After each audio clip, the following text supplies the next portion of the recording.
Welcome to REM Award, the podcast that explores the secrets of sleep and psychology. I'm your host, Ryan, and in each episode, we'll dive deep into the world of sleep and other topics such as mental well-being and personal growth. If you want to unlock your full potential and receive the rewards that come with understanding the power of sleep, you're in the right place. To discover more tips and insights on improving your sleep and overall well-being, visit our website and explore our other episodes at remaward.org. Today we're excited to have Dr. Erica Jansen with us. She's a professor at the University of Michigan and a leading nutritional epidemiologist who specializes in understanding how our diet and sleep patterns influence our health, particularly during our teenage years. Dr. Jansen's extensive research explores how the foods we eat and the quality of our sleep impact everything from our growth and development to long-term health risks. She also investigates the role of our genetic makeup in these relationships. Through her work with innovative projects, including one that has tracked the same cohort for 25 years, Dr. Jansen is uncovering crucial insights into diet, sleep, and overall health. Okay. Can you just provide an overview of how you became interested in research areas like nutrition and sleep? Yeah, so I've just always been interested in how what we do in our everyday life, including what we eat and how we sleep, how we move, impacts our health. And so I started out, I first got a Master of Public Health, and during that time I studied nutritional epidemiology, and so I learned all about the methods of how to analyze what people eat and how that affects their health. And then later on, after my PhD, is when I started to get really interested in sleep and realized that a lot of those methods I learned about how to measure people's diets actually applied to how people sleep as well, and that there were really strong connections between how we sleep and how we eat. And so that and now I'm actually also becoming really interested in this whole triad of sleep, diet, and physical activity. So everything is related. Yeah, I'm super happy to hear that. And in your research, like what have you discovered about the connection between sleep and I guess nutrition or like being overweight or underweight? Yeah, so for a long time now, it's actually been recognized that short sleep duration is associated with higher BMI, really across the lifespan. So this includes in kids, teens, and adults. But now more and more evidence is coming out about how other aspects of sleep, including poor sleep quality, late Hmm. sleep timing, and inconsistent sleep from like weekdays to weekends or just across the week, it is also associated with overweight. Additionally, there is some research, although not as much, about associations between being underweight and poor sleep as Hmm. well. Some of that I think is related potentially to disordered eating being related to poor sleep quality. Got it. Although I have to say that, people of all sizes can have disordered eating. So it's not, it's Yeah, just underweight. got it. Okay, perfect. Thank you for that. And I guess what does like DNA have to do with how we sleep and stay healthy? Yeah, so really there's multiple parts to this question, I would say. So on one side, our genetic makeup affects how much sleep we actually need. So in general, for adults, for example, we recommend adults to get between 7 to 9 hours of sleep per night. But the actual amount of sleep is really heavily driven by our DNA. And some people say that they can get by on 5 hours of sleep and they're fine. Um, while that is true for a very small proportion of people, so some people based on their genes, that's entirely true, that they can get by Mhm. with really short sleep and they're fine. But it's estimated that maybe only 1 or 2% of the population is Got really it. like, so that's kind of just a little interesting tidbit. Yeah. Um, the other thing is that our genetic code determines whether we are more night owls or morning larks. And that's also really on a continuum. So there's kind of this bell-shaped curve of how people fall with their chronotypes, referring to whether they're more of an evening person where they prefer to stay up later, to have a lot of their like focus time in the evening, or more of a morning person, someone who prefers to go to bed earlier and get up earlier and then have like their focused time in the morning. Got it. Yeah. So that's, yeah, one side of it. And then the other side of it, which gets more into the research that I do, is that how we sleep can actually affect how our genes are expressed. Hmm. And so one of the mechanisms that I investigate is DNA methylation. So DNA methylation refers to when a methyl group is basically added to a particular part of the genetic code. And if that methyl group is added, typically that means that the gene is not expressed. And Right. so, if we're not sleeping well, certain genes may be kind of turned off. And this is one of the mechanisms leading to worse health. Right. That's super interesting. Yeah. And then going back to, I guess, what you mentioned before, or like, I guess what you brought up a little bit, how does the amount of like amount and timing of our sleep affect our overall health? Yeah, so it's kind of similar to how I responded with BMI. Short sleep duration, we've kind of long recognized that it's associated with just worse overall health on many levels. So worse cardiovascular health, mental health, cognition, Right. especially for teens, like academic performance and accident risk. But now we're discovering that more and more parts of sleep are important for all of these areas. So really having good quality sleep, getting earlier time to sleep seems to be better, and then more consistent sleep. So having the same timing and duration of sleep on weekdays versus weekends, and really across the week. These are all important. The other thing, we probably won't get into this as much because I don't touch on this much in my research, but sleep disorders, Hmm. including obstructive sleep apnea, and insomnia, and then some other more rare sleep disorders like restless leg syndrome, or narcolepsy. The sleep disorders are also associated with adverse health outcomes. Right. Yeah. And then I guess can you explain like what happens to our body's like eternal clock and health if we don't sleep at the right times or don't get enough sleep?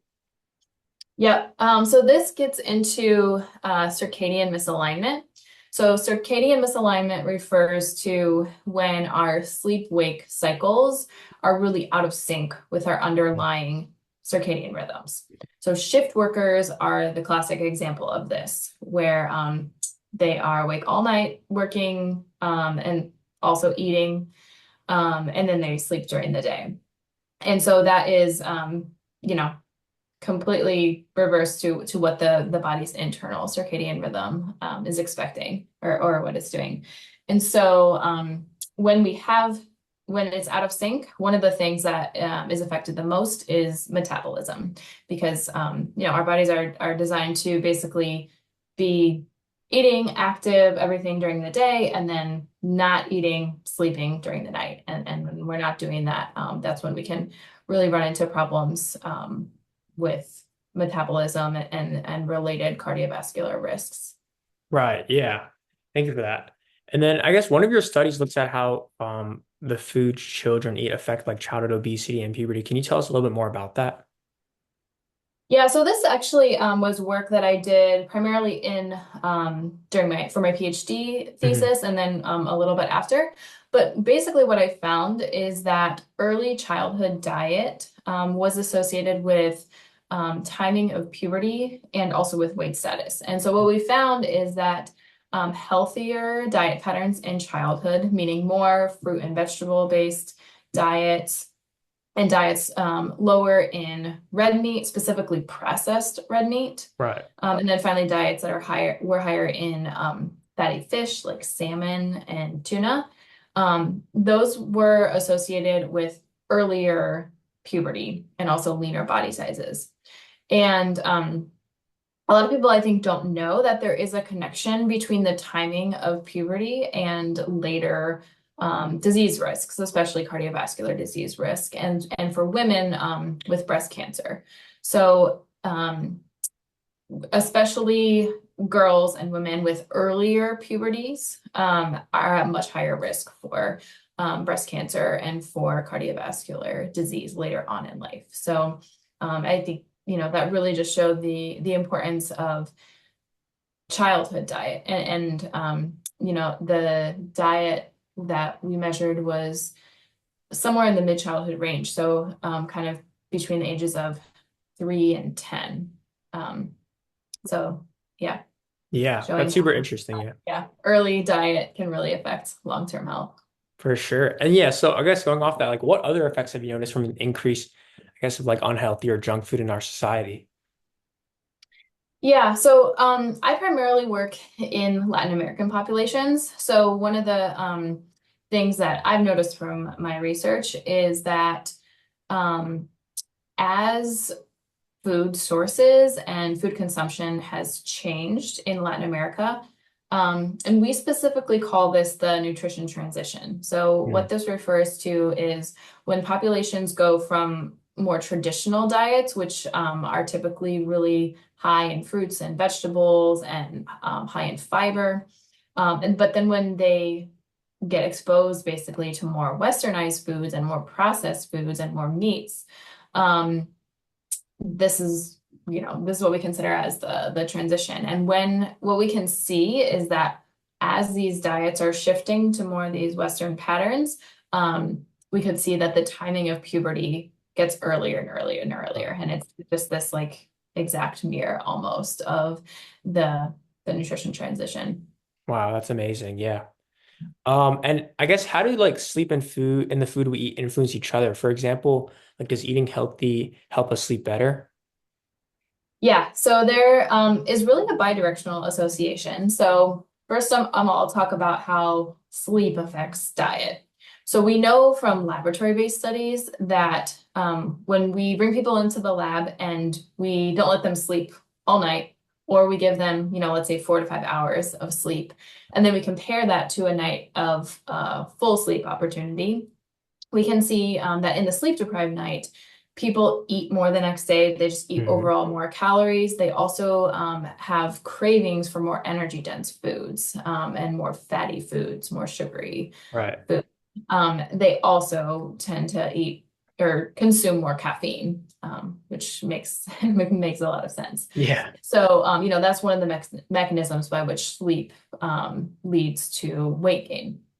Then on the other side, and this is the side that I've done more research on, but we can also see that how we eat affects how we sleep at night. And so specifically, higher quality diets that are rich in fruits and vegetables and fiber, consuming that, high quality diet during the day is associated with better sleep quality at night, easier time falling asleep, ability to stay asleep longer, not waking up in the night and then not being able to go back to sleep, and then just feeling more refreshed upon awakening.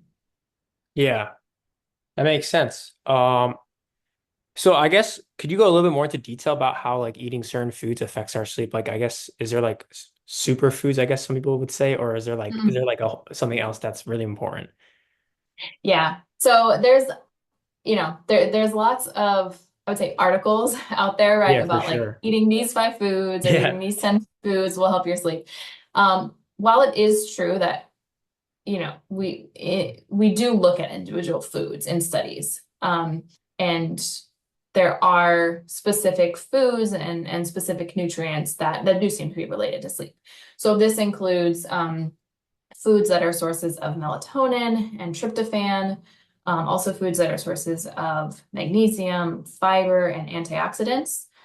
So this list of foods includes lots of fruits, so tart cherries, blueberries, kiwis, also nuts, so walnuts are a good one. Dairy is also a source of melatonin. It has been Hmm. and found to be associated with better sleep, especially yogurt Right. and also fatty fish like salmon. But then the caveat that I want to say though is that I really don't think it's necessarily one specific food that will like, fix our sleep. I think and it's not necessarily realistic, right, to go out and tell people that they need to go to the store and buy kiwi and Yeah. salmon. Like I think it's more realistic to just promote overall healthier diet patterns that you know, follow what the USDA recommends as a healthy diet for Americans, that's based in fruits and veggies. And the other thing is that there are foods that are bad for sleep. So avoiding these foods, especially really processed foods, and processed foods that are eaten late at night. Foods that are high in saturated fats, especially it seems like red meat and again, processed meats are probably really not good for sleep.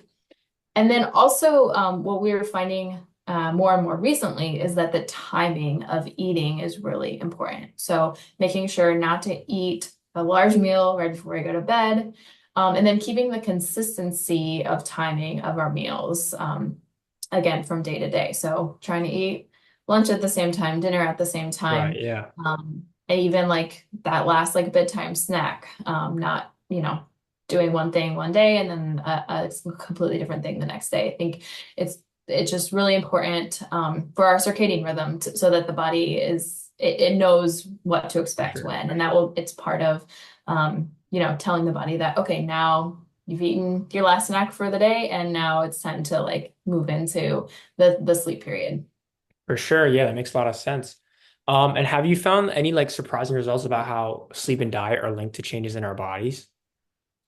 Yeah, I thought this was an interesting question. So one recent study, and this is not published yet, but it was presented at the American Society of Nutrition this summer.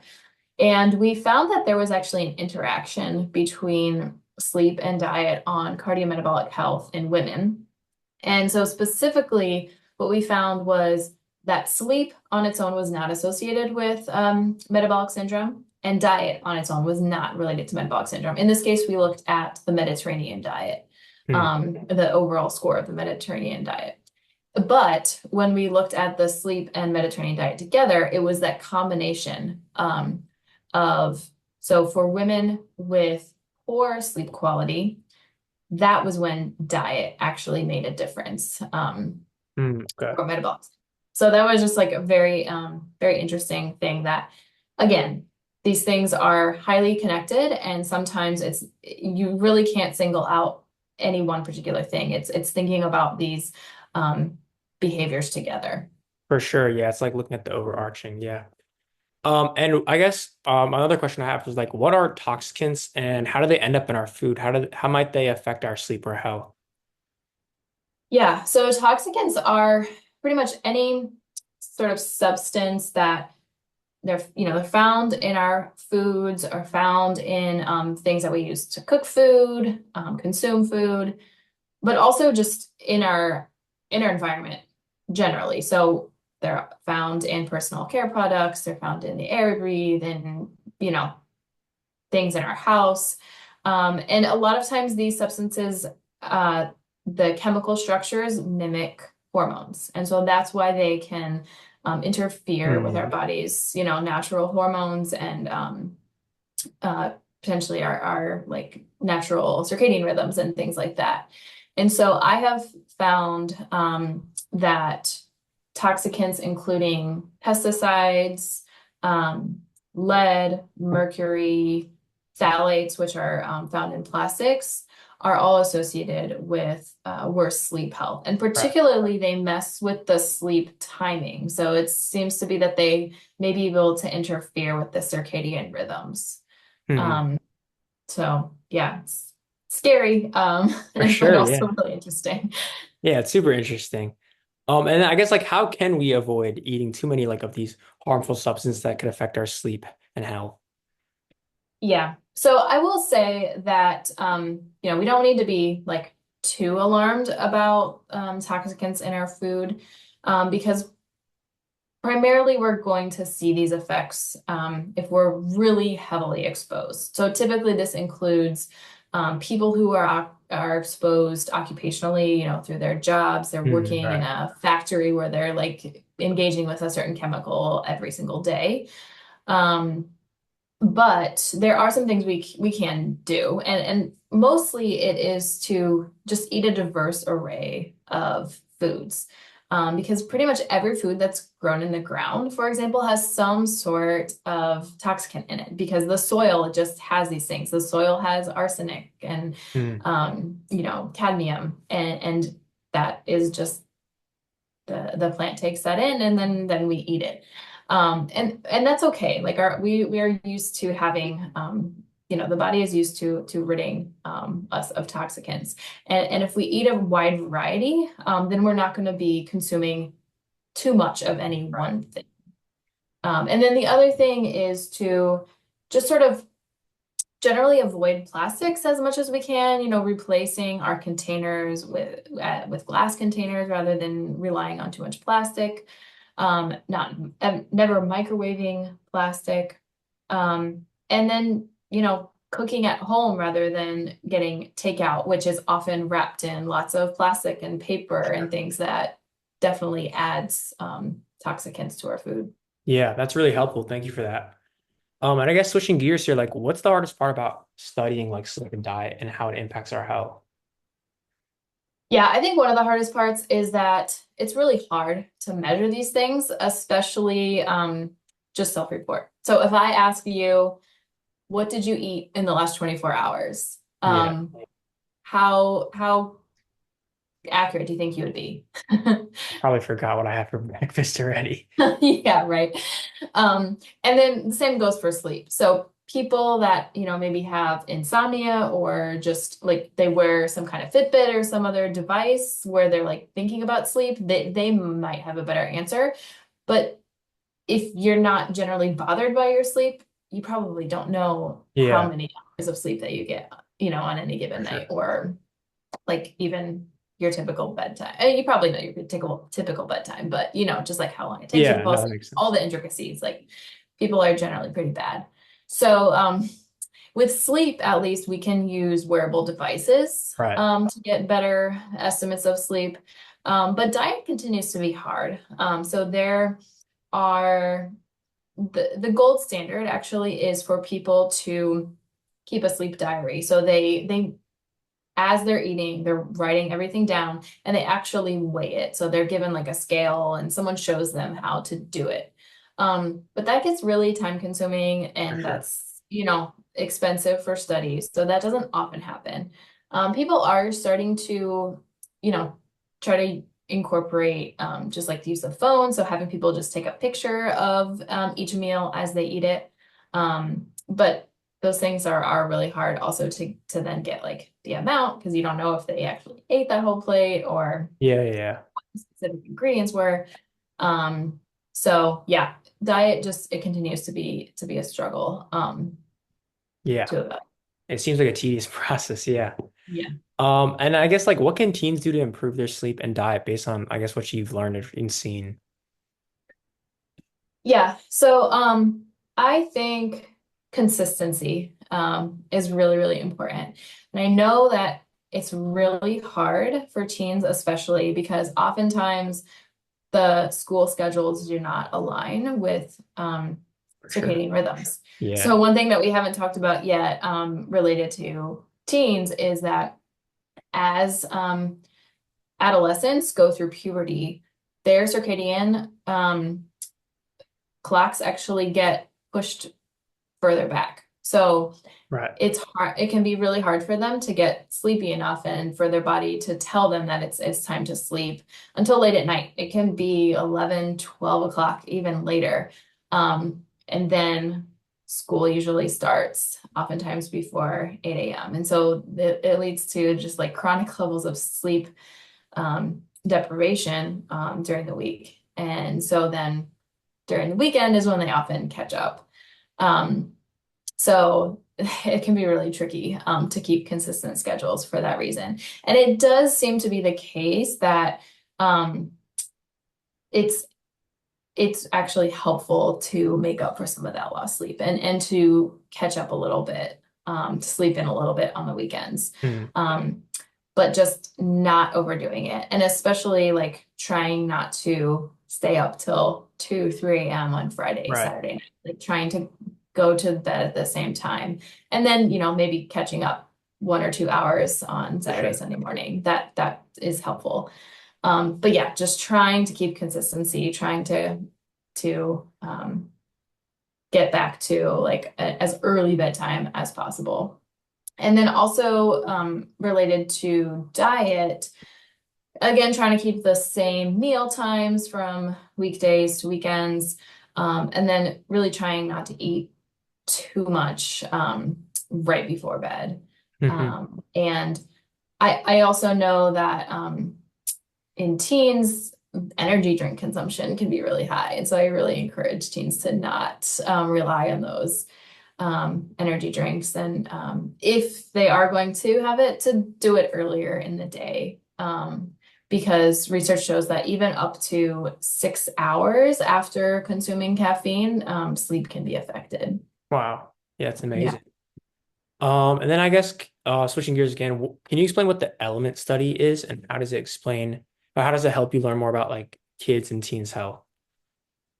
So the Element study is a Mexico City-based cohort. These kids have actually been studied since their moms were pregnant with them. Wow. So their moms were originally recruited into the study when they were pregnant or like right after they gave birth.